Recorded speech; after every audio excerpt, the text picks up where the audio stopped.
hour a man dies of prostate cancer. That was years ago. Now it's every 45 minutes. Okay? Over 40,000 men are diagnosed with prostate cancer. More than 11,000 men every year have prostate cancer. Over 250,000 men are living with cancer. The prostate gland is out of sight, out of mind. 70% of adults in England do not know where the prostate is. Some women probably think they've got prostate, yeah? They don't know where it is. And I think it's important, yeah, that they do know all these things, right? Prostate cancer, just bear with me please, as I go along. Right, what is the prostate gland, right? Do anyone know? Mm-hmm. Come on then, give me some information. What do you think the prostate gland does? What it does? Yeah. I'm not sure what it does. I Right. don't know what it is. Okay. Yeah. Right, the prostate gland is a part of the male reproduction system. It's sex gland, which makes the fluid for the semen. That's what it is, yeah? So these information you need to understand. What can go wrong with your prostate? BPH, benign prostatic hyperthermia, is a non-cancerous enlargement of the prostate. Some men, as they get older, their prostate might start to enlarge, so it makes it difficult for them to urinate. Right? It doesn't mean to say you got prostate cancer. It means that something is going wrong. Some men ignore that. They're just thinking it's just nothing, it's just a man thing. And they ignore it. And in ignoring it, situation is going to get worse. Right? Because it will get worse, and it could also lead to prostate cancer if you're not careful. So you need to actually be on top of it. Prostate cancer may cause similar symptoms of non-cancerous prostate, like you go to the toilet and you urinate. If it's not strong, it's weak. That's an indicator that might be something wrong with your prostate. A reduction of urine flow. If you go there and you wee in there and you wee and it just drip, drip, drip, drip, drip, drip. That's another sign. But we tend to ignore these things, yeah? And the other time is you need to urinate more often, especially at night. You go into the toilet at night, you wake up and you go into the toilet and you're going for a wee because something's going wrong. You should go to your bed and sleep all the way through. But your prostate is something's going on, so you go and urinate late at night. You're feeling that your bladder is not emptied properly when you urinate, okay? Difficult in passing urine, that's another sign. You start to dribble, yeah? You start to dribble, you urinate and start to dribble. And you just need to rush to the toilet, and like I said, nothing comes out because the person is telling something is wrong. The symptoms are low back pain, hip or pelvis, problems getting or keeping an erection, problems, blood in the urine. That is the worst scenario. If you get that in your urine, blood, something seriously serious. That means you've ignored it for such a long time. That's what will happen, right? So you have to be very, very careful, right? Because when we go back to, we talk about men. Us men were thinking, right, we're the Dan, you know what I mean? Sex God, you know what I mean? You know what I mean? They are, they don't talk about when something goes wrong down there. What they tend to do, they tend to blame it on their partner. I'm not getting an erection because you're not doing your work. No, but seriously, sometimes that's how they think.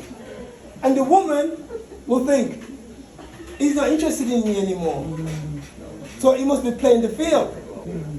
So you see, there's a lot of things going on. The only way we can tackle this is by talking about it. Men should not be embarrassed. We should not be embarrassed, and we are embarrassed because we can talk about how many women we've had and this and that. But when it comes to something going wrong down there, keep silent. Amen. And the silence is what is going to kill you.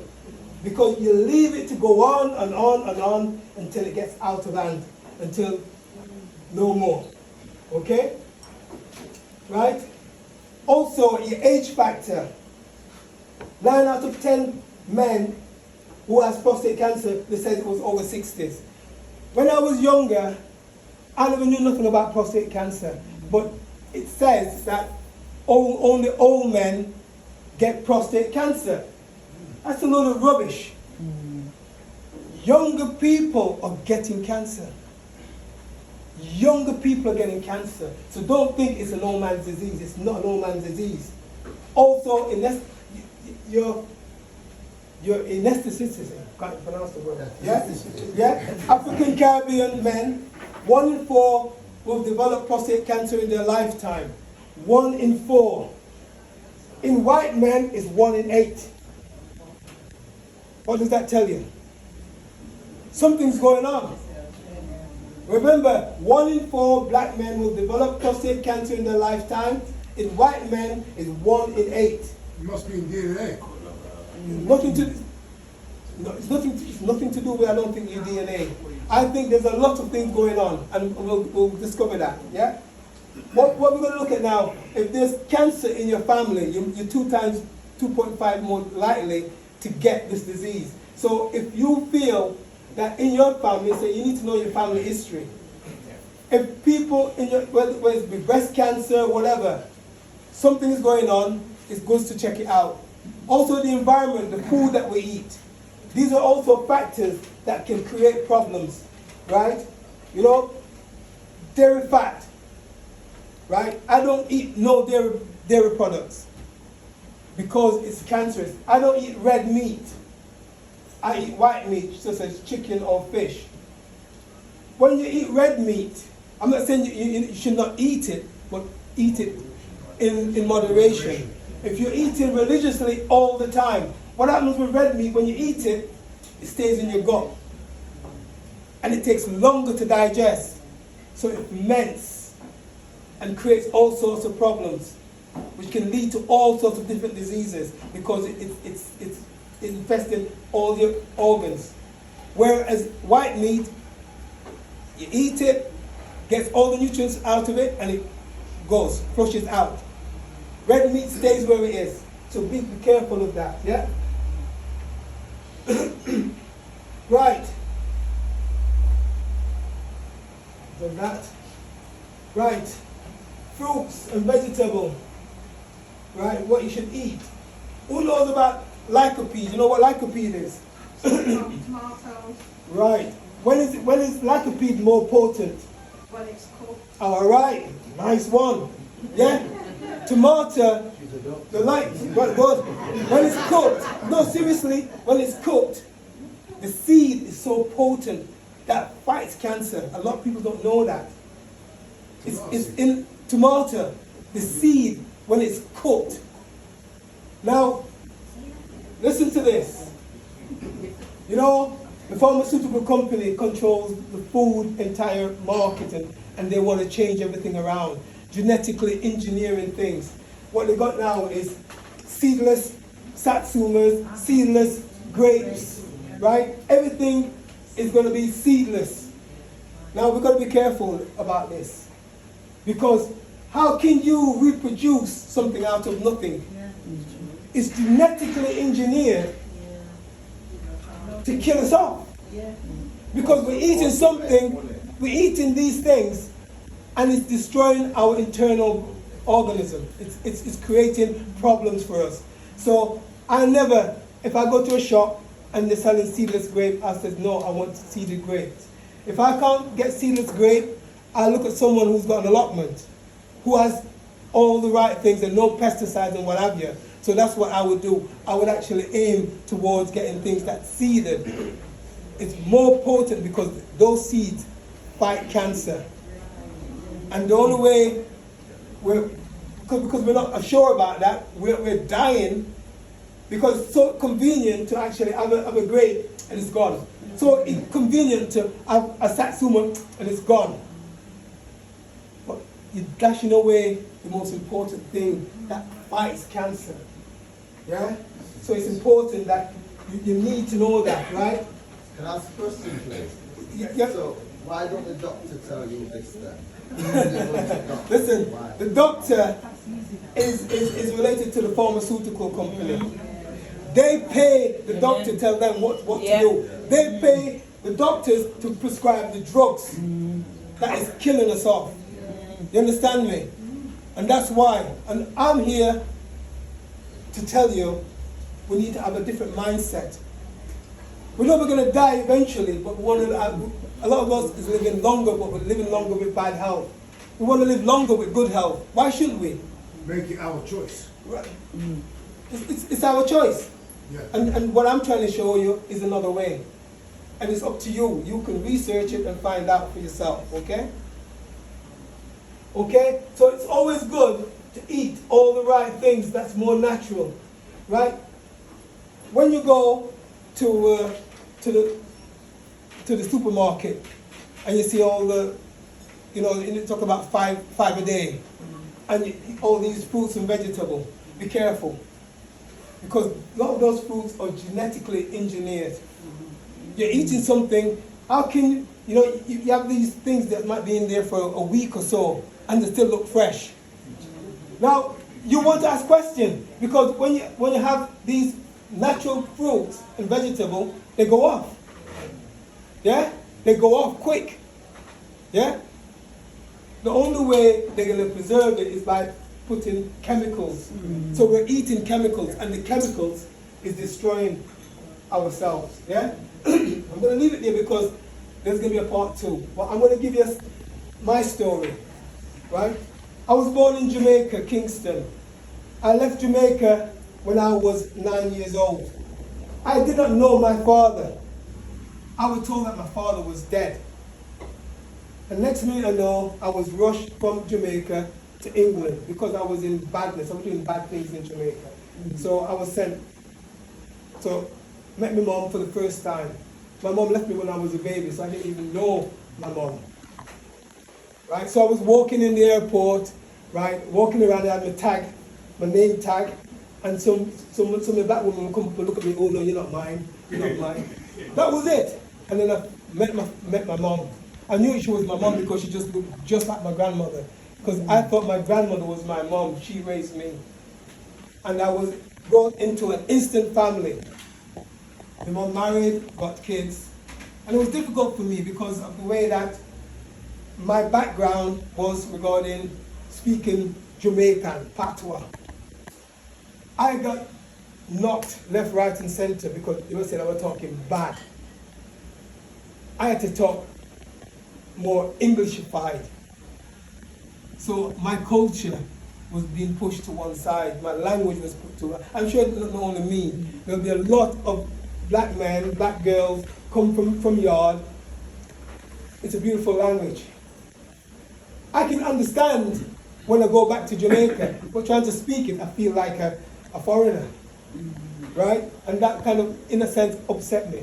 But going back to where I was saying about meeting my family, I grew up with my mom, my stepfather, very good with me.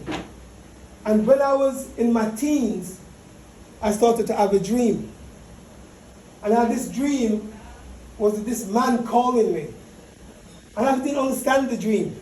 So I went to my mom and I said, Mom, can you tell me more about my father? I just feel that I need to know something. And she goes, son, what do you want to know? Your father is dead. But that didn't rest on me. The dream got stronger and stronger. And I vowed when I was old enough and I could afford it, I'd go to Jamaica and follow my dreams.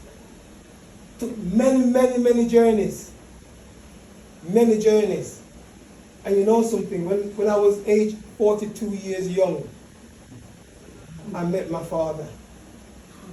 When I was 42 years young, I met my father. This is how good God is. How old you now, my friend? I was, don't rush me.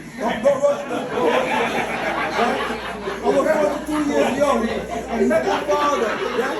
Met my father. And you know something? When I met my father, the dream that I had of this man was the same man in my dream. Same man. That's So why your mom did tell you lies. Amen. my mom didn't know. She actually thought that he was dead. She didn't know. She did not know. And I thank God. And when I saw my father, I cried. And he cried. I was there for 2 weeks. The first week, it started to fit the jigsaw puzzle in my life and what people thought that it was dead. And then the second week, it started to fall ill. The man was a farmer, strong man. And slowly, it got worse. His illness got worse. He became bedridden. And me, I just thought tablets is going to help him, painkilling tablets. And it just got worse and worse. Now, I was having to go back to England. And it got to me, because, son, I've got prostate cancer. And I'm thinking, what's that? And it says, son, I have got prostate cancer. I don't know what that was. It says, please, when you go back to England, see if you can help me. Find some way how you can help me. And I says, Dad, I've only met you 2 weeks. 42 years it took me, and I've met you for 2 weeks. I hugged him and told him that I love him, and I said, I went back to England. When I arrived, I got a call to say that my father had died. Cancer killed him. I prayed to God, and I said, God, why did you do this to me? Why did you make me meet my father and then take him away from me? There's got to be some reason why you've done that to me. 2 weeks with my father, and I watched him die, basically. I went back to Jamaica and I buried my father. And something was saying to my head, go and get yourself checked. So I went to my doctor and I said, is anything around checking for prostate cancer? And he's going, you're young, strapping young lad, what do you want to check for? You're perfectly healthy and fine. And me being a Jamaican, I didn't want to move. He said, I'm not going nowhere until I know if there's a test. And he goes, why do you want to know? And I said, listen, I've just buried my father. And sure enough, there was a test. And the test was a PSA test. Now, what happens is, going back, some men believe the first protocol is having the fingers push up the backside. So a lot of men thinking, not going to do that. No. Right? But that scares them. That's why they don't want to go. Because they're being given the wrong information. The first protocol is a blood test. A PSA test. It's just an indicator to see if you had got this particular disease. I had the PSA test. And then I was told to come back. The doctor said, sit down. I knew something was wrong. He goes, I'm going to tell you, you've got prostate cancer. And I goes, what? In my head, I saw my dad slowly ebbing away with this disease, because from a strapping guy, he started to turn like a skeleton, in pain. And I'm thinking, I don't want that. And the doctor says, we need to do further tests. So the next test that I had to do was have a biopsy. And I had a biopsy, which was very painful. So they took certain parts of my prostate, and when they looked at it, it says it was cancerous, it was aggressive. They worked out that I only had 8 weeks to live. 8 weeks to live. And I said, God, why have you done this to me? Met my father, more or less watch him die, and now I'm given this sentence that I'm going to die? The doctor says, we can help you. We can make you live a few months longer by having chemo, radiotherapy, and all these different drugs. And I stopped to think. And I said, no, not got much time. We've only got 8 weeks. I went away and I prayed. And I asked God for guidance and asked him to help me. And a voice was saying to me, what have I given you? I've given you all the natural things. Take these and you'll be fine. So I went back to my doctor and I says, I don't want to have chemo. I don't want to have radiotherapy. I don't want to have no drugs at all. But the prostate has to be removed. It says, yeah, the prostate will have to be removed, but it can still come back. It can still spread. And I said, everything is in God's hands. This is when we get tested by God's love. We have to have faith. A lot of us now seem to, but it's not us, it's the way that the environment is. It's pushing us away from God. It's pushing us away from religion. It's pushing us away in a different area where we forget who God is. I put my life in God's hand because He was the one that brought my father to me. He was the one that showed me certain things. And I said to God, I said, if you let this disease pass over me, I will go out in the world and I will tell every man, just please let this pass over me. I cried and I was scared. Because the doctor was saying, you're not got long to live. You're going to die. But God is the most powerful person on this planet. And I gave him my life. And I said, take my life. But I promise you, if you let me survive this, I will go out and I will promote this in other men. And sure enough, God did that to me. I'm alive. Don't get me wrong, it was difficult. It was difficult having cancer, fighting it. It was difficult because things that was happening to me, I felt less than a man. I wanted to die, right? You're talking about, I was sexually active, wasn't no more. I couldn't do nothing. I had a catheter. I isolated myself, and I used to sit in my yard and look through the window and cried every day, especially more when I see couples walking. I had a girlfriend. I had to push the girlfriend into another man's arm because I could not do what I used to do. And so I left her. And God says, listen, I've not done with you yet. You promised that you're going to go out and do all the things. So I started to get myself strong. I started to work hard and train and train and train. And then what was happening to my body, everything started to change. I was eating natural things. Someone said, you should be a bodybuilder. Because I looked the part. I don't look the part of that because I'm covered up. But that's the direction. And I'm thinking, yeah. So I went into bodybuilding. And I kept winning competition. I've been number one in Britain so many times. I got so many trophies. Right? And having cancer. I've been on TV. I've been on, I don't know if you've, Britain's Got Talent. If you Google Denton Wilson, Britain's Got Talent, you'll see me on there. I wanted to show people that with cancer, we can beat it. And what I did, I continued beating it. And the doctor keeps saying to me, you're getting older, you need to do this, you need to do that. No. I followed what God is giving me, and I just carried on that path.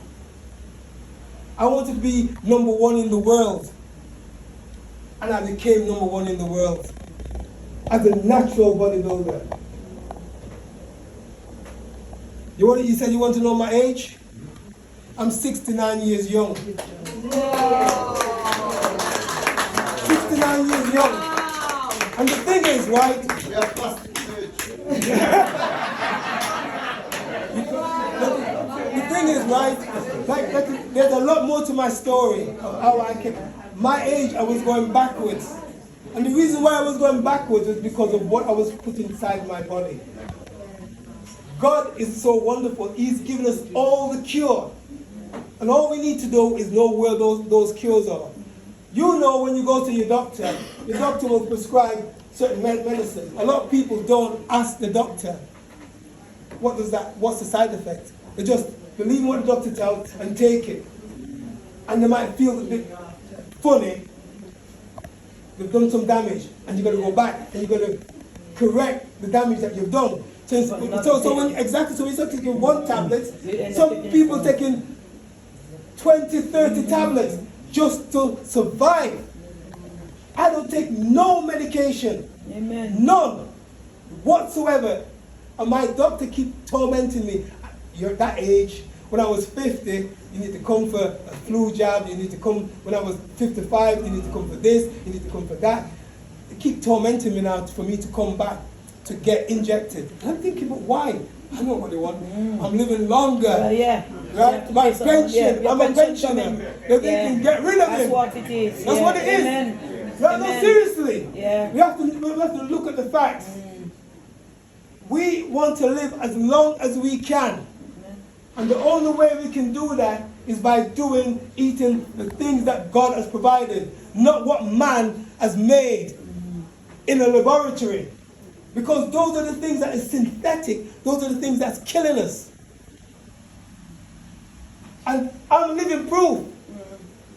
I did a lot of work for Prostate Cancer UK and Macmillan. Amen. And what I did, I went up and down the country, and people were saying, we're not interested in the pharmaceutical approach. We want to know what you're doing. We want what you're doing. And you know what the charity did? They gagged me. They said, no, you can't talk about that. You can't talk about that. Because you're making them lose money. Because, exactly, they're using money. So what I had to do, some of the older people that I've known over the years are dead and gone.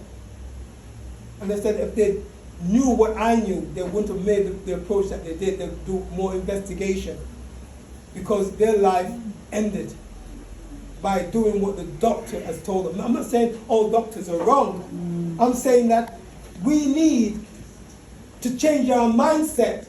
And our mindset is listen to what the doctor is saying, but also question him. You're giving me this? What's the side effect? I want to know what the side effect is. Why? You're taking something, why would you want to know? Why would you not want to know the side effects? We don't do that. A lot of us don't do that. Okay? I'm not going to carry on because there's loads and loads of stuff that I would blind you with stuff that I know. I've been on this planet 69 years. And I've learned so much and I've helped so many people. And hopefully, if God's willing, I will be back to enlighten you more of the things. So I'll leave it for that. Want to ask me something? Yeah, I was asking, how old were you when you were diagnosed? I was 42. 42. And Yeah. are you in remission right now? I'm in remission. Every time I go back, they can't see nothing. And you know something? The doctor who wanted me to have the chemo, radiotherapy and all that, you know what he died of? Cancer. Seriously, he died of cancer. He never took the thing that he wanted me to take. What he did was thinking, I'm going to die. He went around the world, come back, and he died. But I kept on going. And I kept on going. Yeah, but what works for you might not work for someone else. That's how life is. Listen, I understand what you're saying, but at the end of the day, right, we're all human. We're all human, yeah?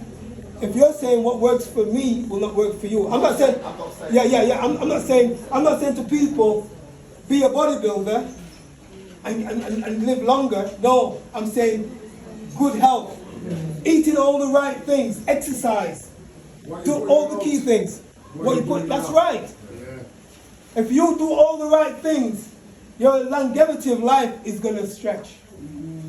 So, when I was reading at your company this evening, I read that you're in preparation for a bodybuilding competition, is that right? Yeah, that's right, yeah. And so, where are you going to be doing your show? Okay, yeah, I'm going to Boston next month on the 19th of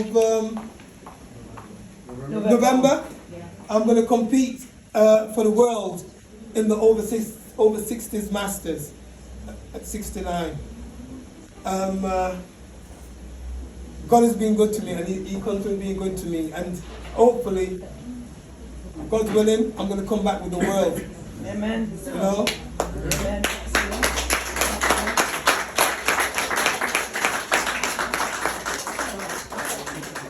So, can we have a preview, please?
very much.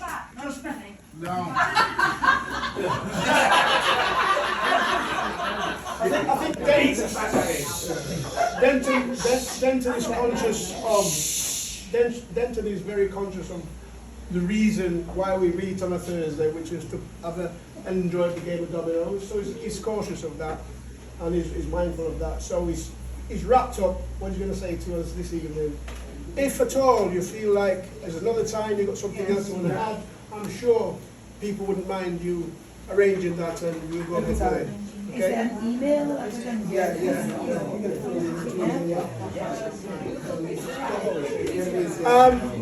One last thing from me. Denton said he's competing in Boston, USA for the Masters.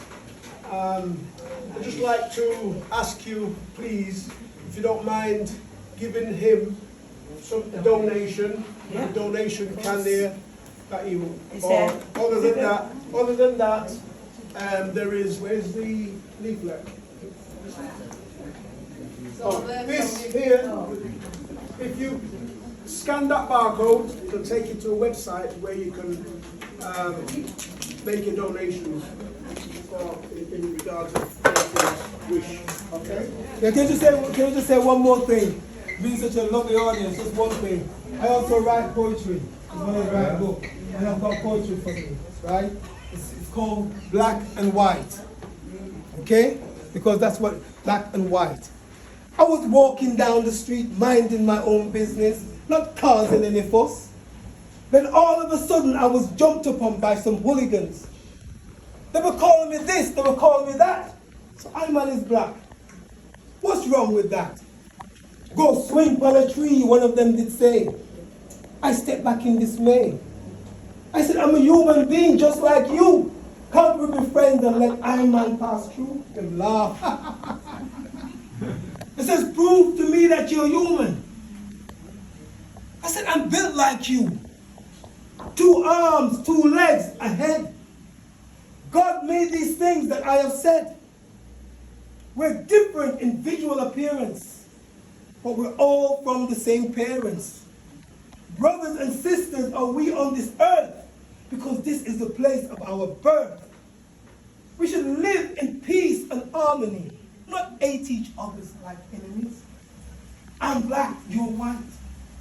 Together we should unite, and there should be no more fight. Thank you.